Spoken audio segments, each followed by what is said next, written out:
fille madrilène, au revoir et adieu, jolie fille d'Espagne.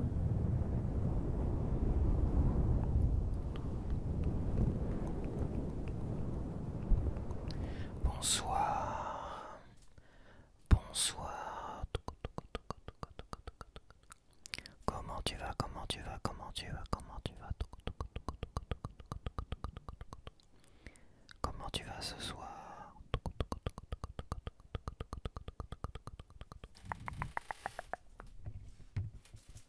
Ça grince, ça fait du bien, ça fait de l'ASMR en même temps. Ça, c'est bien ce genre de fauteuil, quoi.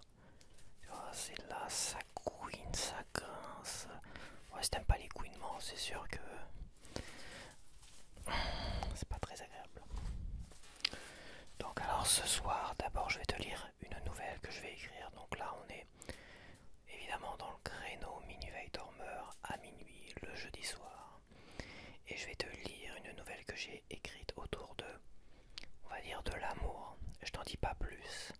Et après évidemment on va débattre, on va parler de cela. Et voilà, tout simplement. Donc j'ai intitulé cette nouvelle Dans mon cœur à jamais. Donc pour reprendre Minuit avec dormeur et l'écriture, tout ça, j'ai repris une nouvelle que j'avais déjà écrite il y a quelques mois, voire quelques années, même avant ma chaîne, avant que je commence ma chaîne, c'est dire. De toute façon j'ai pas écrit 30 000 nouvelles, hein.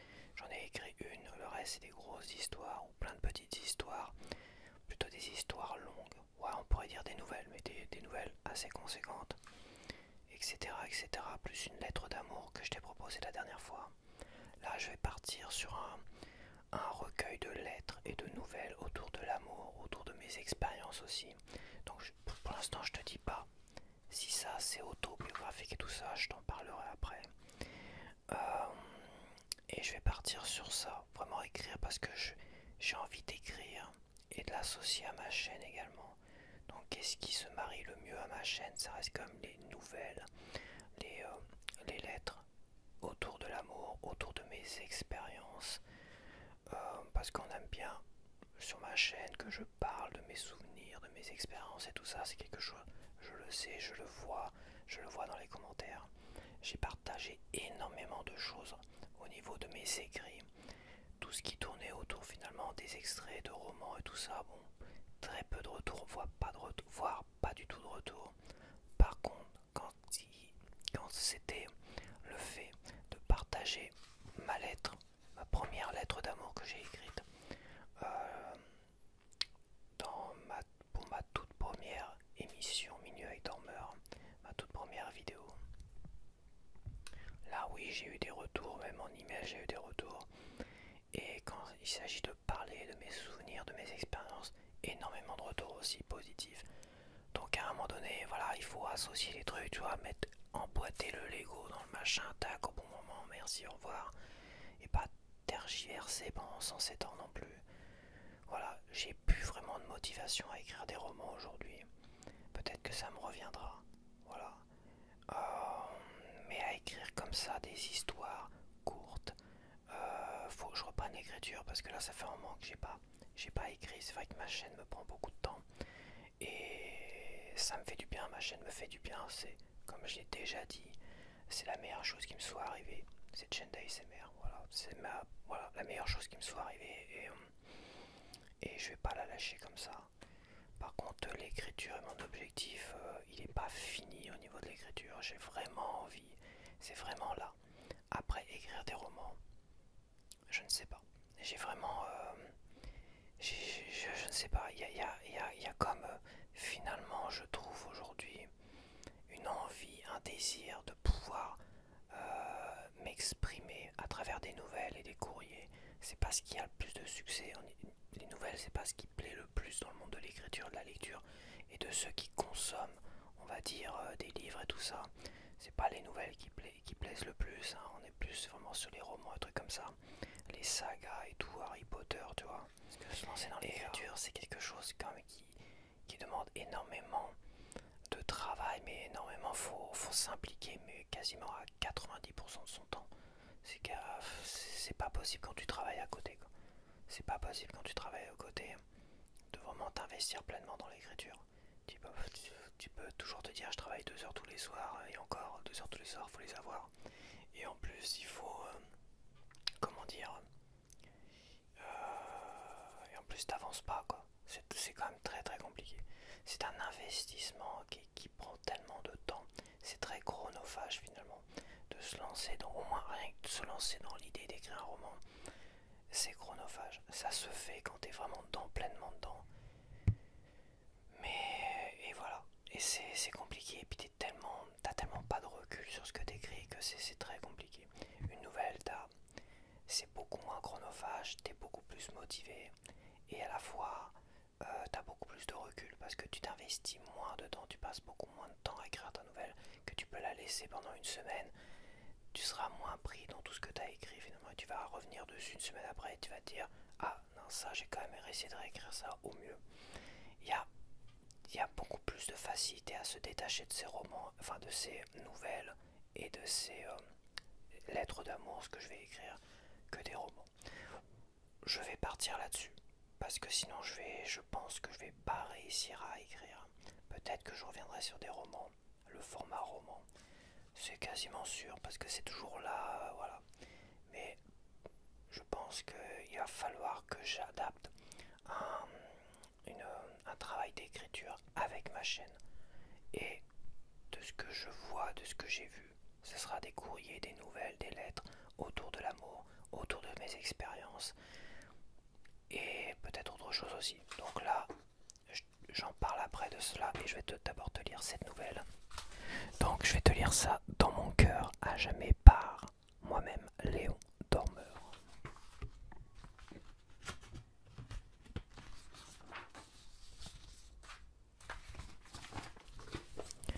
Une nuit torride de plus, à en mourir.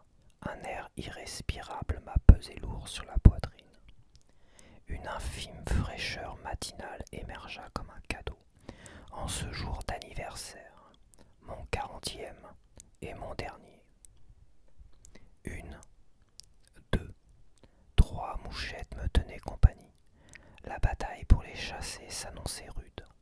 Dans l'ordre naturel de ma sombre vie, je comptais m'injecter dans les veines de la caféine et du sucre en madeleine pour me requinquer. L'une de mes futures victimes voltigea sous mes narines par défiance. Elle tenta de rompre le cessez-le-feu du petit déjeuner avec ardeur. La garce grommelai-je avant de fouetter le vide avec mon torchon comme un fou furieux bon à jeter dans un asile d'aliénés. 1 heure plus tard, je fus rasséréné, rincé d'une douche fraîche et essoufflé d'avoir expulsé les intrus de mon humble appartement. J'entrepris par la suite une balade à l'ombre des cerisiers pour prendre l'air, mais la canicule persistait. Du jamais vu, les climato-sceptiques beuglaient leur indifférence, les uns le réchauffement foudroyant de la planète, et d'autres l'amorce évidente d'une ère glaciaire féroce. Je ne possédais pas d'avis sur le sujet. Tout ceci ne me concernait plus de toute manière. Mon aversion de l'optimisme dans la poche, j'essayais d'échapper à toute association de chaleur. Fuir. J'avais fui toute ma vie. J'avais fui l'amour, les jobs confortables, les maîtresses résignées, ma famille inexistante, mes faux amis, et aujourd'hui cette foutue canicule. Allais-je donc fuir cette promesse tatouée sur le cœur à l'approche de mes 30 balais? Terrible dilemme. De toute évidence, j'avais échoué. Mon manque de courage et ma complaisance au laisser-aller se dressaient tels des colosses devant cette menace. Elle m'avait piqué d'un regard trouble à chaque chute, défaite ou sourire vain. Ma descente aux enfers avait duré 22 ans. La destination finale tambourinait à ma porte depuis une poignée de jours déjà. Dépourvu de peur, balayé par la sagesse de l'âge, j'avançais comme un homme sans vie. Seule ma nonchalance mélangée à mon je m'en foutisme m'agrippait par l'épaule, désespéré de me voir sombrer pour de bon. Tout commença avec cette fille, Juliette. Je l'ai connue à l'école de mon village, une île paysanne enclavée au milieu de nulle part. Elle se présenta à tout le monde sous le doux surnom de Lilou et se découvrit à moi telle une fleur gorgée de soleil. Son sourire et son tempérament enjoué me happèrent de suite. Cette blondinette au visage rond et aux yeux verts pétillants m'accompagna de longues années, de classe en classe, de ma jeunesse à la fin de mon adolescence. Au départ, nous échangeâmes de rares politesses, mais nos regards s'étaient ancrés l'un à l'autre.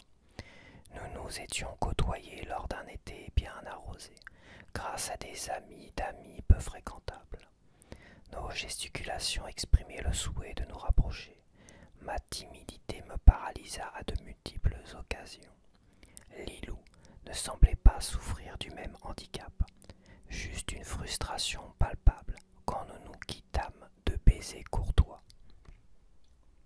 L'épisode charnière de ma vie se déroula pendant un de nos feux de camp, dans une dune isolée du reste du monde. Nous étions alors âgés de 16 années. Je l'aimais comme un dingue et je ressentais une certaine réciprocité la concernant. Elle m'embrassa sur la joue et frôla le coin de mes lèvres, avant de me souhaiter un bon anniversaire de sa voix fine, posée, envoûtante. Je me serais damné pour elle, et cela se noua en effet à mon âme ce jour-là par mon inaction. Au lieu de lui saisir les hanches pour l'inonder de baisers, j'ai laissé Lilou s'éloigner. Elle passa le reste de ses vacances sans moi. L'année scolaire débuta avec un salut en guise de revoir. La froideur de son regard sur moi trahissait plus que de la déception. Elle ne me considérait plus. Nos liens s'étaient brisés. À défaut d'appartenir à ma réalité, elle était devenue mon fantasme. J'ai rêvé à 1000 façons de lui faire l'amour, de la tenir dans mes bras et de la faire rire.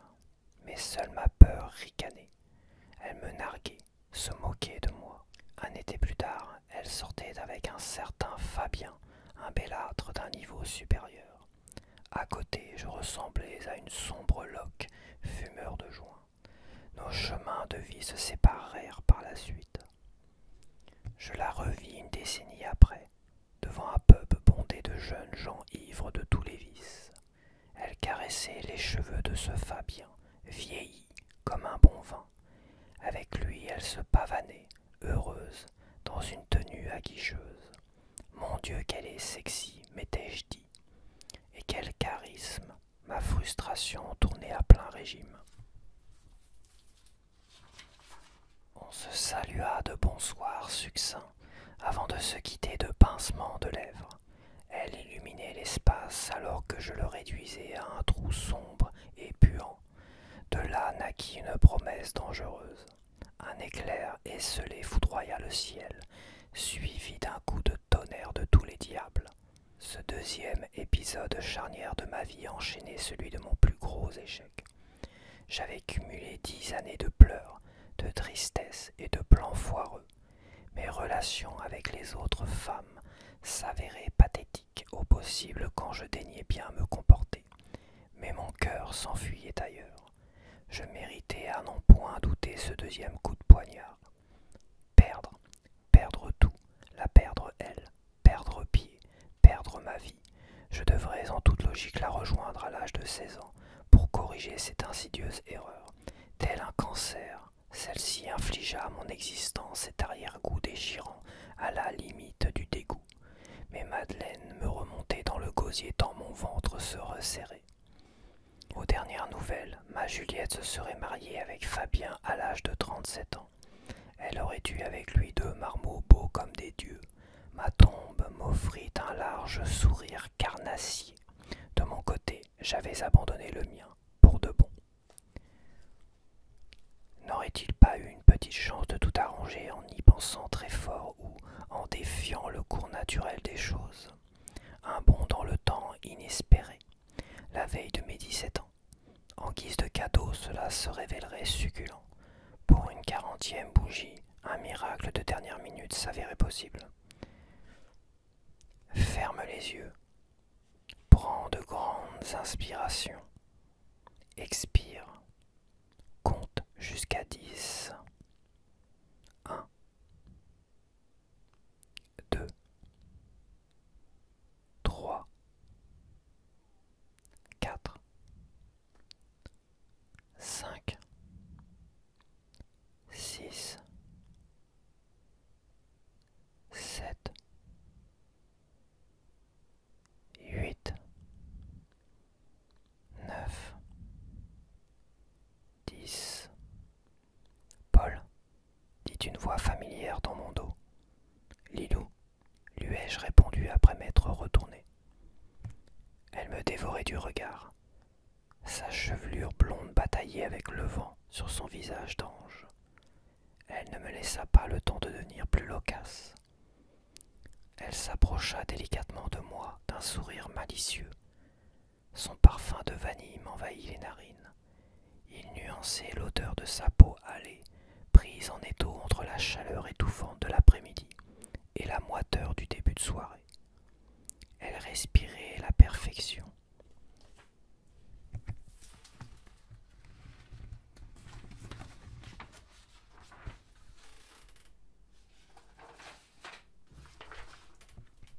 Elle respirait la perfection et mon cœur s'affola.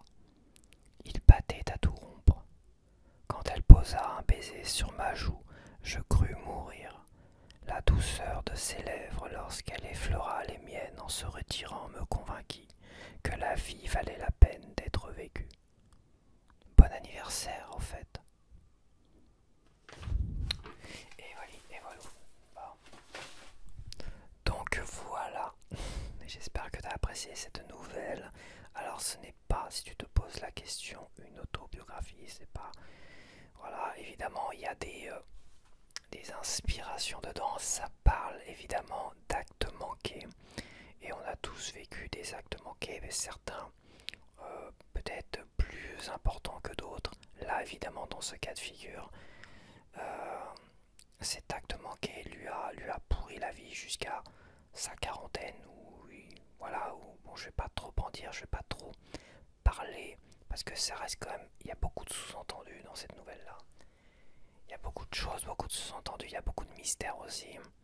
Il y a beaucoup de double sens et c'est pour ça que je vais pas trop parler de ça. De toute façon, aucun romancier, aucun écrivain va analyser lui-même son récit pour te le faire comprendre. Il va laisser libre cours à l'imagination des autres et aux analyses des autres. Ils préfèrent largement laisser les autres se casser les dents et essayer d'analyser cela. Voilà, je pense que c'est la meilleure des choses. Jamais j'ai vu un écrivain ou un romancier analyser son propre texte pour essayer de l'expliquer, tu vois. Non, mais je ne le ferai pas. Et c'est que c'est mieux ainsi. C'est plus palpitant et passionnant de savoir que certains vont comprendre certaines choses et d'autres non, etc. Donc là, ça parle vraiment d'actes manqués. Donc c'est vrai que moi, les actes manqués, c'est quelque chose qui me fascine, me passionne. Évidemment, on a tous des actes manqués en amour, j'en parle même pas. Je crois que je bats peut-être des records, peut-être pas non plus.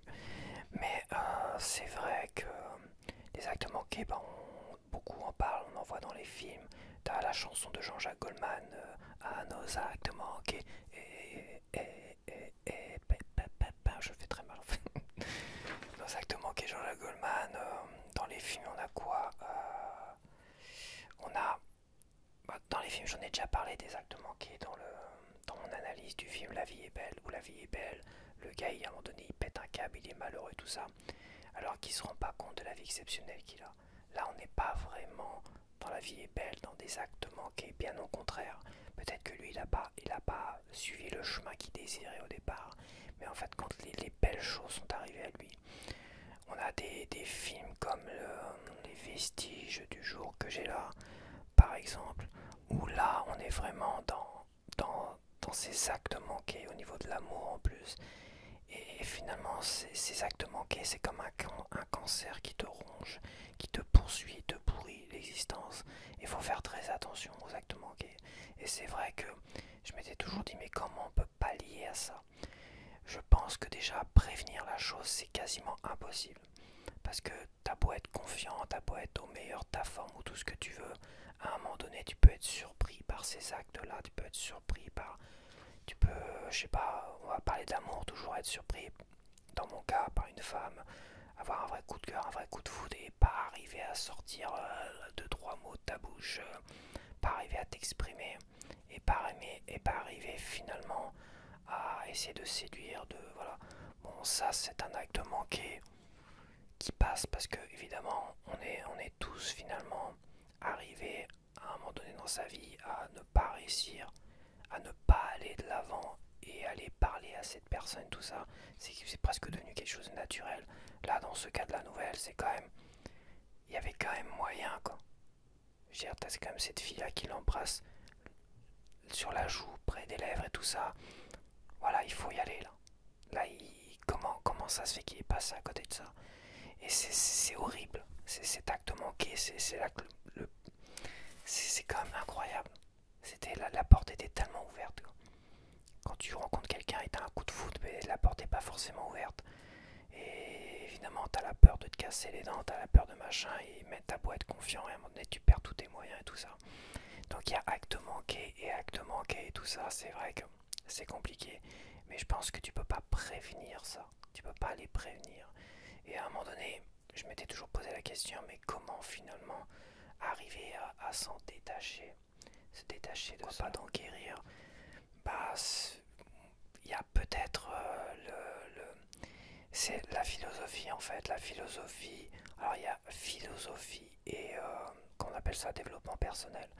Bon alors la frontière entre philosophie et développement personnel, on va dire que la philosophie c'est une façon de vivre, de penser, et le développement personnel, ce sont des petites techniques, on va dire, qui te permettent d'aller dans une forme de guérison psychologique.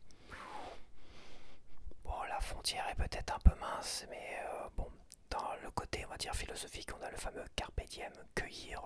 attends, je regarde ce que j'ai lu, c'est cueillir le jour présent sans se soucier du lendemain. Logiquement, c'est ça.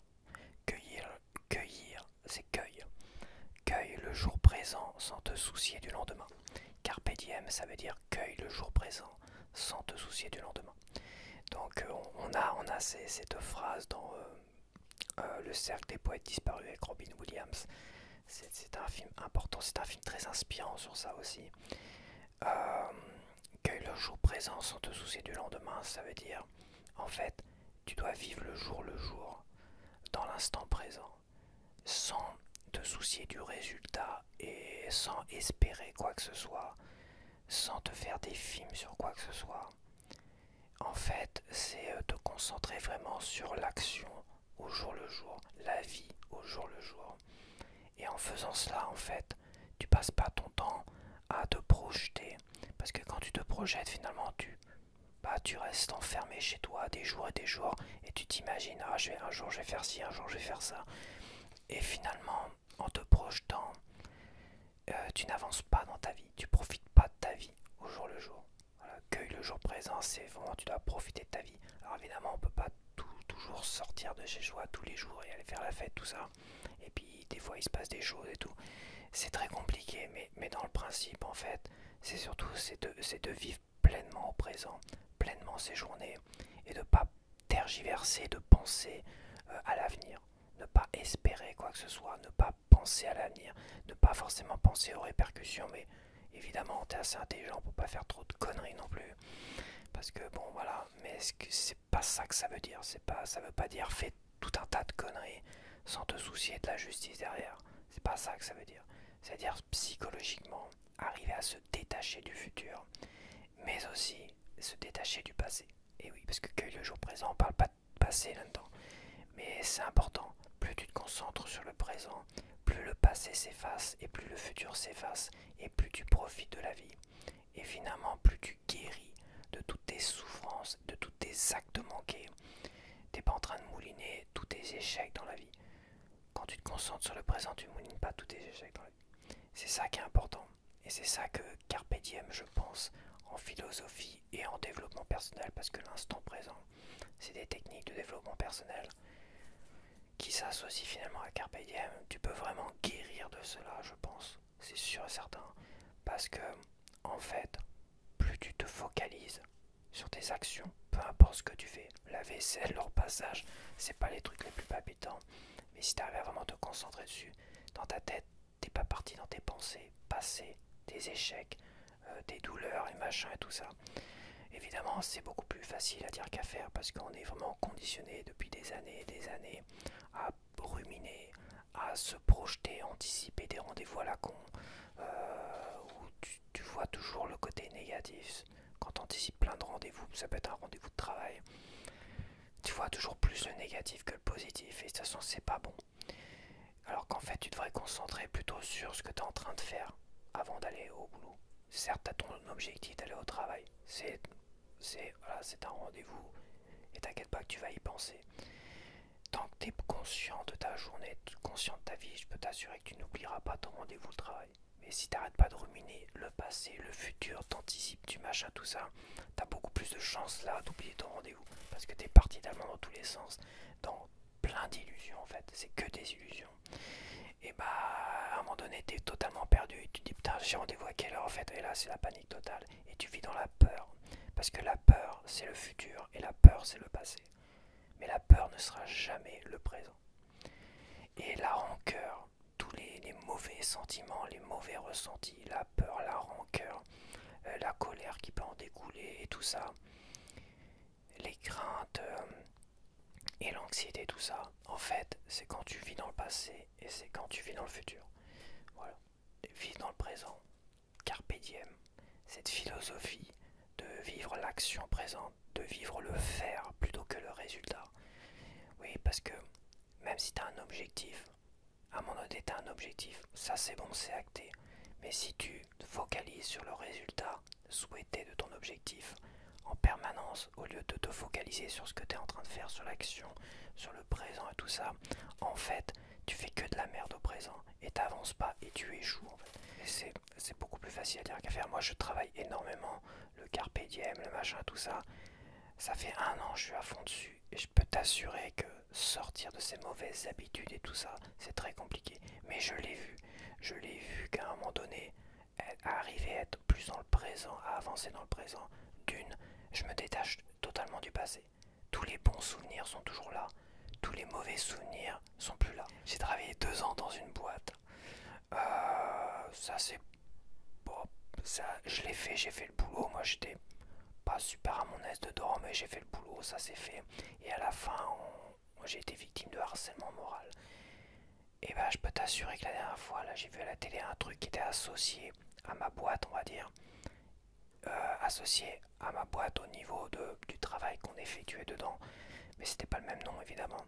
Et j'ai oublié le nom. Je te jure, j'ai oublié le nom. J'ai oublié le nom de la boîte dans laquelle j'avais travaillé pendant 2 ans. À un moment donné, il a fallu vraiment que je réfléchisse. C'est comme si j'avais totalement occulté cette chose-là, occulté tout ça en fait. Et à un moment donné, je dis c'est vrai, putain, je suis totalement sorti de ces 2 années à travailler là-bas.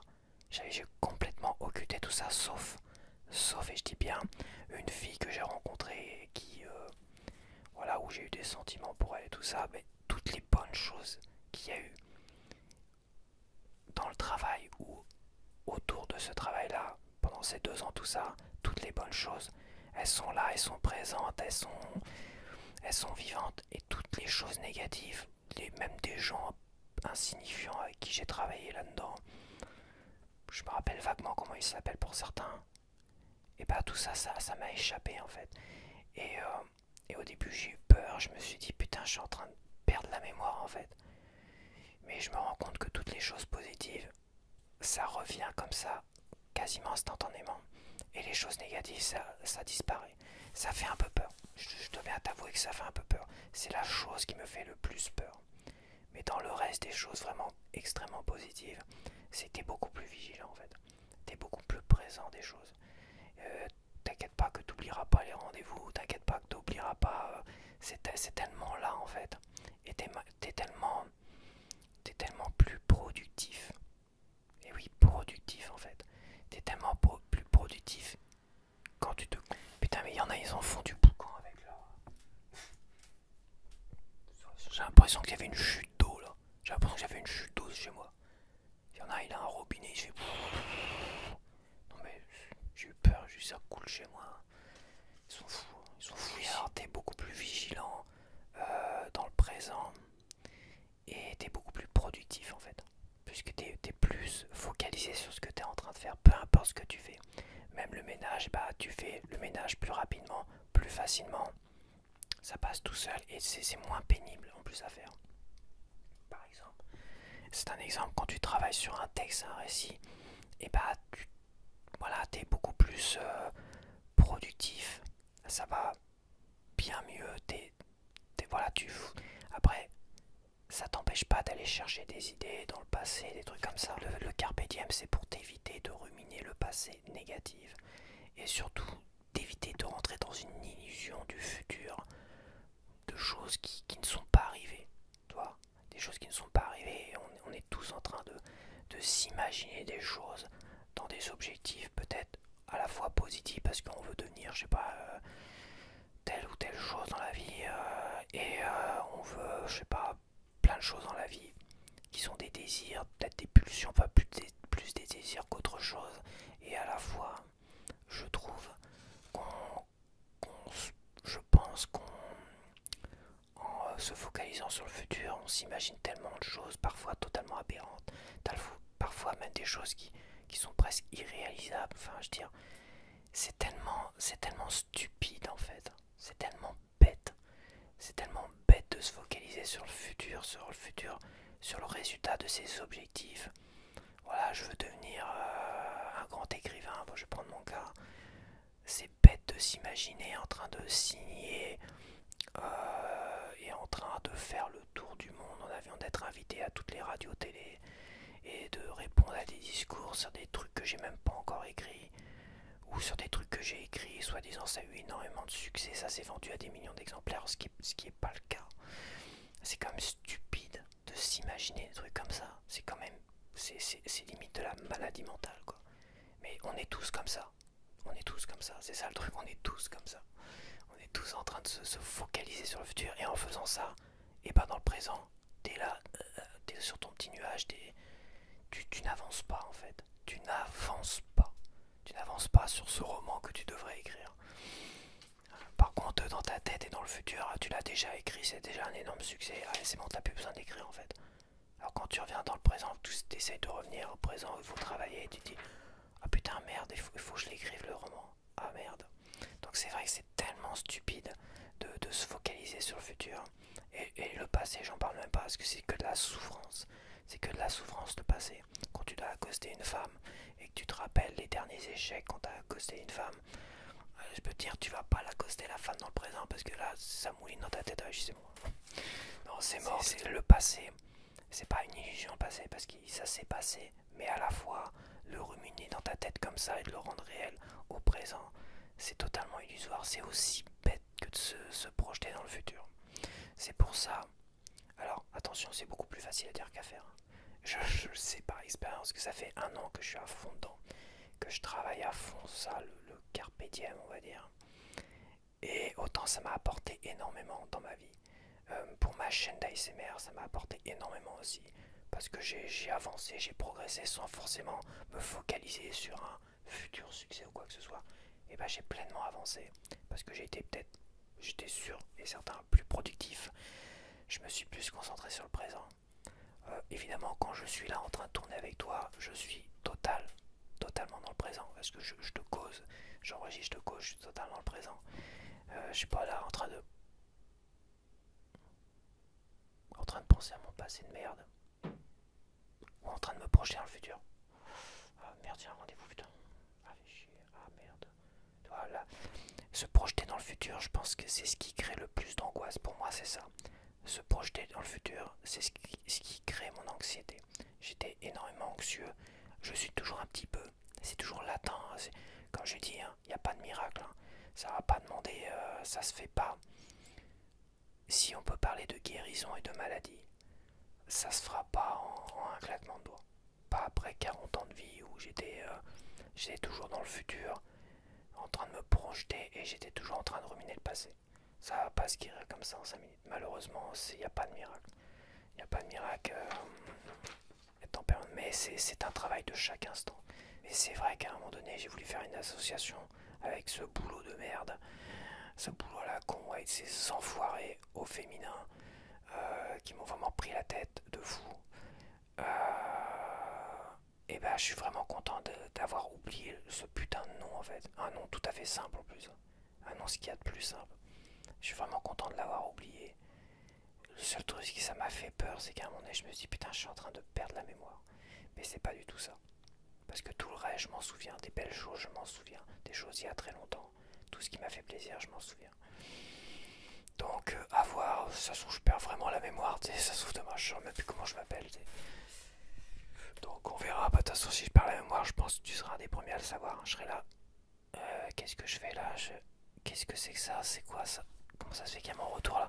C'est qui ça? Vous êtes qui vous? Bon allez, je te laisse parce que là je pars. Je pars dans un délire de fou là. Donc voilà, de façon, sans te prendre la tête, sans analyser, tu peux lire des bouquins sur le sujet, Carpe Diem, le pouvoir de l'instant présent, des trucs comme ça, si t'en as envie.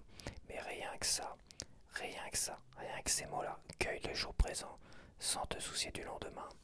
Concentre-toi, focalise-toi sur tes actions présentes, même les plus banales. Et surtout, ne te projette pas dans le futur. Bêtement, c'est que c'est stupide de se projeter dans le futur. Ouais, je sais, ça te fait peut-être du bien, mais c'est stupide et t'oublies de vivre au présent en fait. Voilà. Bon allez, je te dis à la prochaine. Hein. Trêve de blabla. Carpe diem. Et surtout, porte-toi bien.